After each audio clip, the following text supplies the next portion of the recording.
라이드 앤 딜라이트 말씀 묵상의 시간입니다.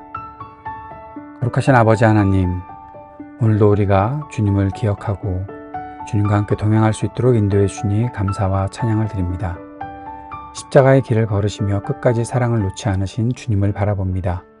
고통 중에도 우리를 기억하시고 조롱 속에서도 용서를 선포하신 주님의 그 사랑 앞에 머뭅니다.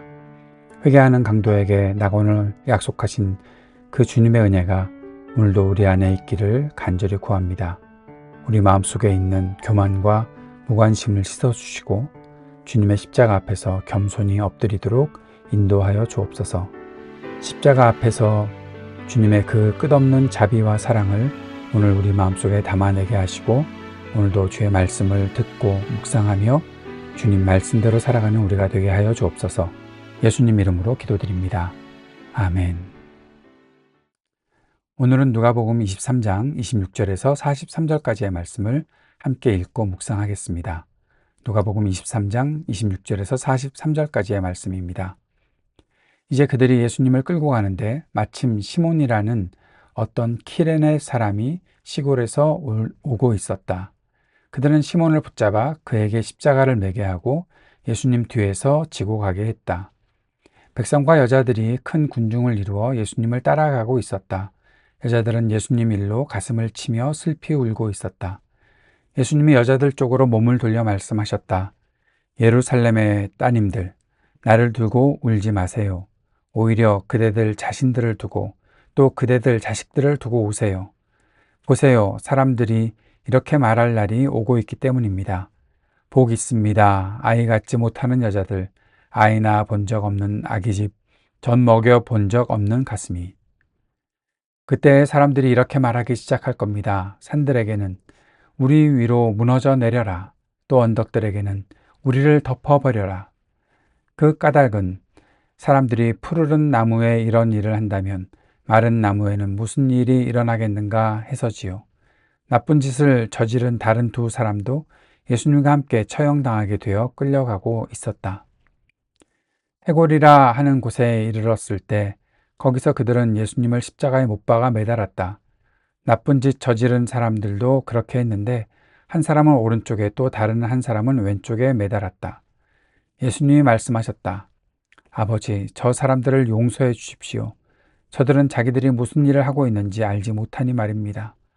병사들은 예수님의 옷을 여러 몫으로 나누어 제비를 뽑았다. 백성은 서서 눈여겨보고 있었다. 한편 지도자들도 코웃음 치며 말했다. 그가 남들을 구원해냈어. 그러니까 자기도 구원해 보시라지. 이 사람이 하나님의 그리스도 곧 선택된 자라면 말이야. 병사들도 놀려대며 예수님께 다가가서 포도식초를 가져다 대었다. 그러면서 말했다.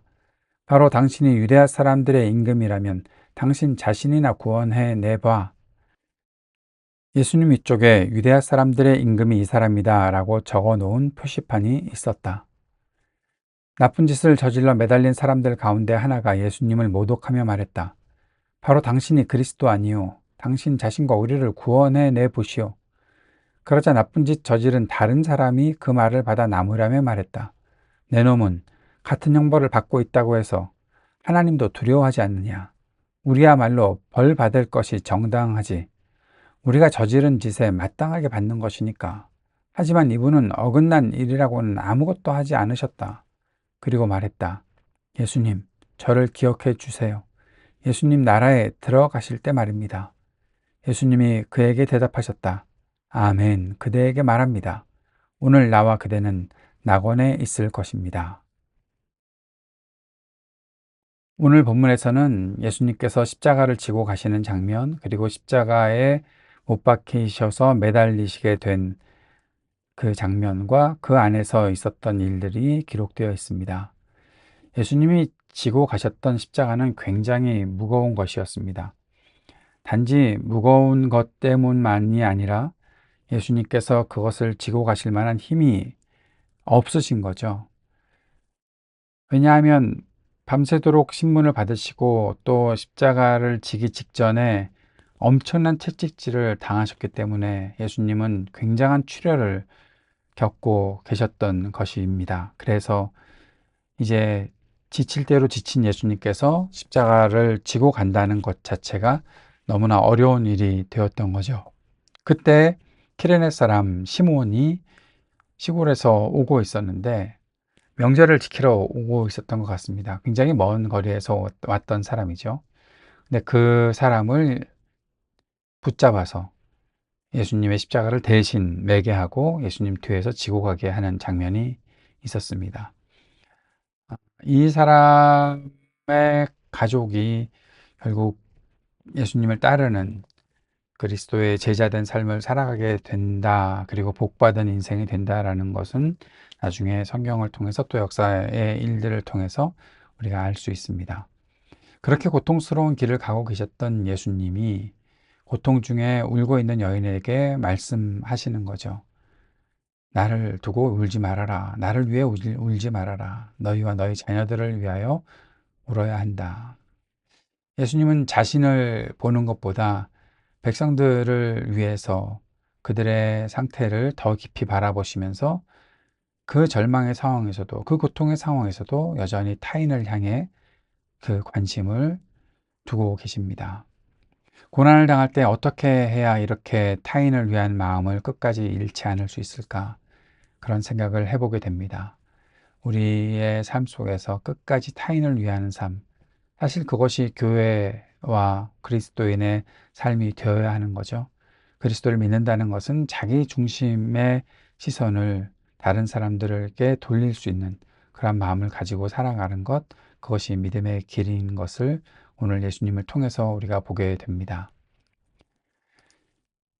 예수님께서 그 이후에 계속해서 이런 말씀을 하셨습니다. 우리 위로 산들이 우리 위로 무너져 내려라. 또 언덕들도 우리를 덮어버려라. 왜 이런 말씀하시는 건가 하면 결국 이 땅에 당하는 그런 고통이 얼마나 더 큰 일들이 일어나게 될 것이다라는 말씀을 하시는 거죠.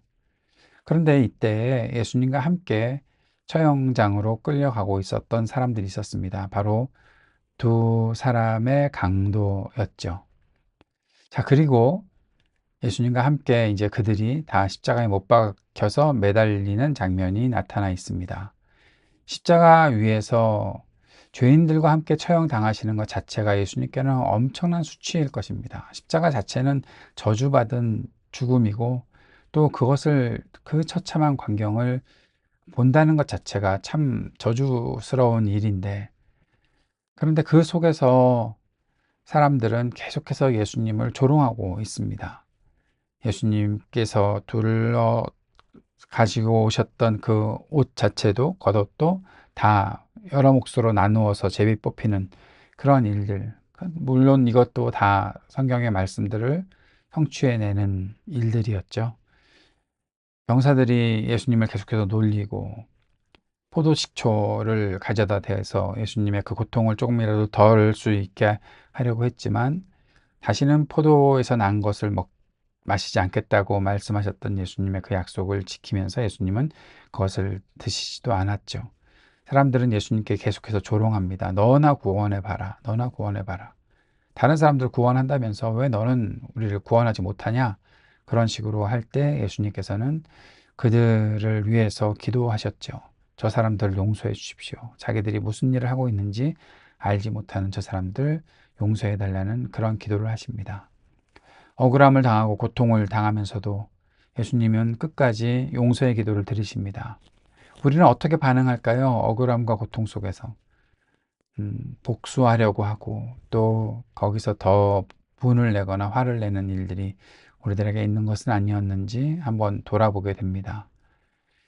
예수님의 그 십자가 달리실 때 그 바로 위에는 예수님이 유대아 사람들의 임금이 될 사람이다 라는 그런 표시판을 달아 놓았습니다. 음, 여러 나라 말로 써놨죠. 그 예수님께서 지내셨던 그 당시의 말들, 온 세계에 바로 이 말들이 사람들에게 전해질 수 있도록 하는 그러한 일들이 되었던 것도 우리가 볼 수 있습니다. 두 사람의 강도 이야기가 오늘 본문의 마지막 부분에 있습니다. 그들은 예수님과 똑같이 처형을 당하고 있지만 사실 그들은 정말로 죄를 지었던 사람이죠. 그런데 이들이 죄를 짓고 이렇게 매달려 있을 때 그들은 굉장히 다른 반응을 보이고 있습니다. 한 사람은 예수님을 조롱하면서, 물론 그가 고통 가운데서 참 힘든 상황이 있었겠지만 다른 사람들과 똑같이 예수님을 조롱하면서 우리를 구원해 봐라 그렇게 얘기했지만, 근데 다른 한 사람이 참 이렇게 반응을 합니다. 그 사람을 막 나무라고, 너 어떻게 예수님을 조롱할 수가 있느냐, 하나님을 두려워하지 않느냐, 우리는 벌 받는 것이 당연하지만 예수님은 죄가 없는데 지금 이러한 처형을 당하시는 거다라고 그렇게 그 사람을 나무랐고, 예수님께 대해서는 긍휼을 구합니다. 저를 기억해 주십시오. 예수님께서는 그에게 그대는 나와 함께 오늘 낙원에 있을 거다라고 말씀하시면서 그 사람을 구원하시겠다라는, 자신의 죄를 정직하게 고백하고 긍휼을 구했던 사람에게 구원을 베푸는 일을 하고 계십니다. 근데 사실 예수님도 얼마나 큰 고통 속에 있으실 텐데 지금 이 한 사람의 그 죄의 고백과 긍휼을 구하는 이 고백을 들어주시고 그를 하나님 나라로 인도하시는 일들을 하신다는 거죠. 우리의 모습을 한번 돌아봅니다. 내가 고통을 당하면 남들을 전혀 눈에 두지 않는, 나의 고통에만 내 시선을 두고 다른 사람들은 생각하지도 않는 그러한 일들이 우리의 자연스러운 모습이 아닌가. 그런데 예수님께서는 끝까지 타인을 위해서 자신의 모든 구원 사역을 이루고 계시는 장면들을 보게 되는 거죠. 오늘 이러한 예수님의 십자가를 묵상하면서 우리의 묵상과 적용을 이렇게 정리를 해봅니다. 고난 중에서도 끝까지 타인을 위하는 마음을 갖는 것, 그것이 바로 그리스도의 마음이고 그리스도를 따르는 믿음이다라는 사실입니다. 예수님은 배신과 절망의 고난 중에도 그 시선을 사람들을 향해, 타인을 향해 두셨습니다. 때로 억울하게 조롱을 당하고 고통을 당할 때 용서의 기도를 드리는 믿음이 우리에게 있어야 합니다. 자신을 희롱하며 십자가에 죽인 자들을 위해서도 끝까지 용서를 베풀고 기도하시는 그 그리스도를 우리가 바라본다면 그 그리스도를 따르는 우리가 되어야 하겠죠. 자신의 죄를 뉘우치는 사람이 있지만 끝까지 원망만 하는 사람도 있는 것이 이 세상의 모습 같습니다. 우리는 어떻게 해야 합니까? 정직하게 잘못을 인정하고 하나님 앞에 긍휼을 구하는 믿음이 우리에게 있어야 하겠습니다. 그리스도의 십자가를 바라보는 믿음이라는 것은 무엇일까요? 그것은 자기중심적 사고를 버리고 타인을 위하는 마음을 품고 정직하게 자신을 돌아보고 하나님의 긍휼을 구하는 것입니다. 이것이 바로 오늘 그리스도 예수의 십자가를 바라보는 우리의 믿음의 모습이 되어야 하겠습니다.